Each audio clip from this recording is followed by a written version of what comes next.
Question. Linda is 31, single, outspoken, bright, and studied philosophy in college. While at college, she also participated in social justice movements and anti-nuclear demonstrations.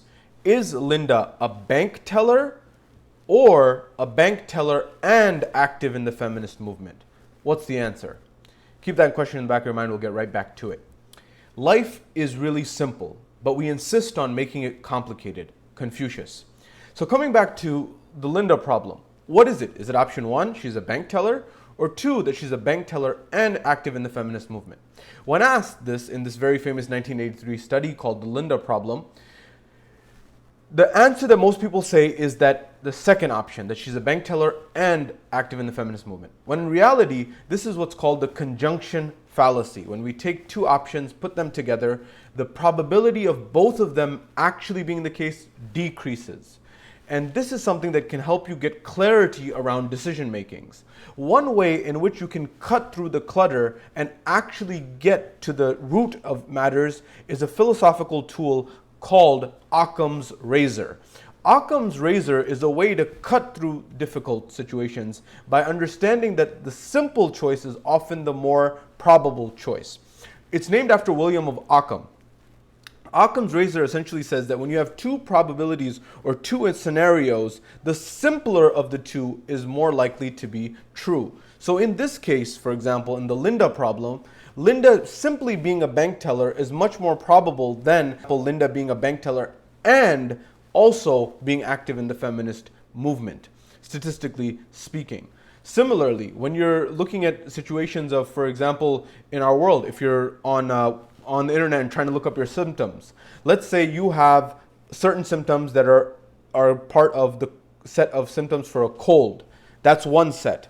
At the same time, those same symptoms are also found in a rare disease that exists in a remote part of the world. Now, you haven't gone to that part of the world, yet at the same time, you may start thinking that I'm dying and I have this very rare disease because it's the same symptoms.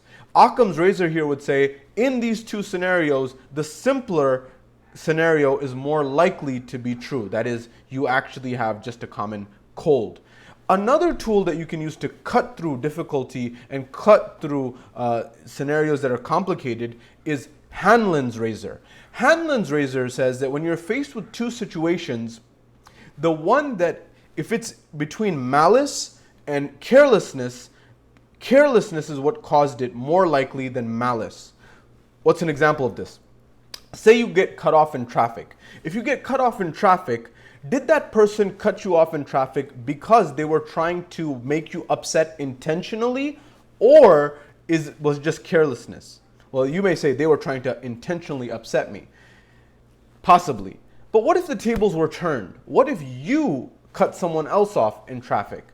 Were you trying to intentionally upset that driver? Was that malice or was that carelessness?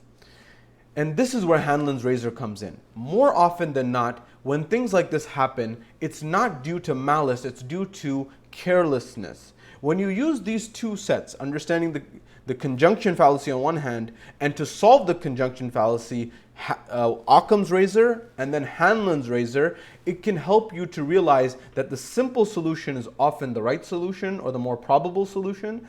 And also, people are not necessarily doing things to upset you intentionally. It's just happening as a result of carelessness. These will help you to make better decisions in your life in order to make the world a better place. So go out there and make the world a better place. All the best to you.